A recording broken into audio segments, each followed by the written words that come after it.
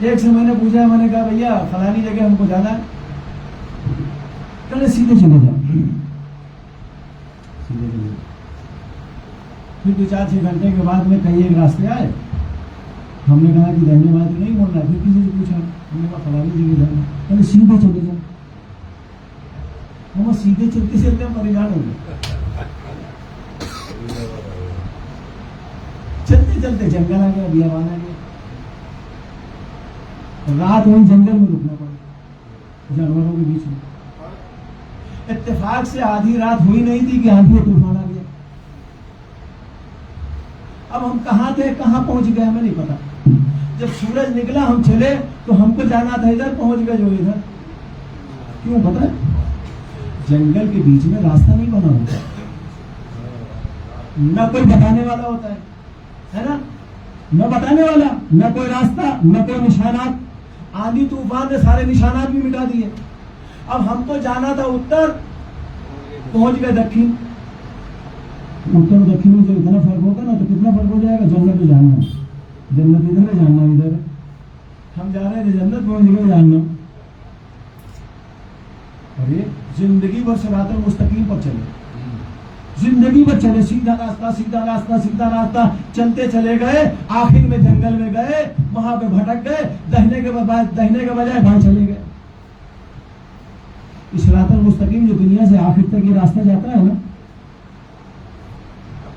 زندگی میں اللہ سے دعا کرتے ہیں 10 سال گزرے صراط المستقیم، 20 سال گزرے صراط المستقیم، 30 سال گزرے صراط المستقیم، 60 سال کے بعد موت آئی، قبر میں گئے، اندھیرا، نہ کوئی نشانات ہے، نہ کوئی راستہ بتانے والا ہے۔ اب وہاں سے جو اٹھو گے تو کہاں جاؤ گے؟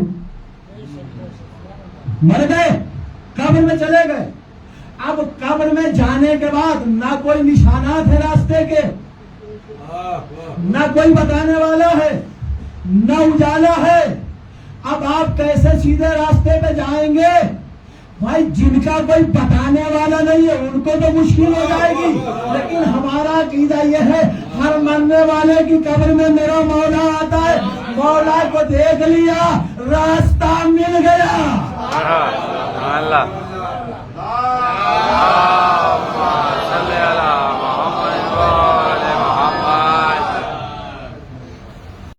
مولا کو دیکھ لیا، راستہ مل، یہی راستہ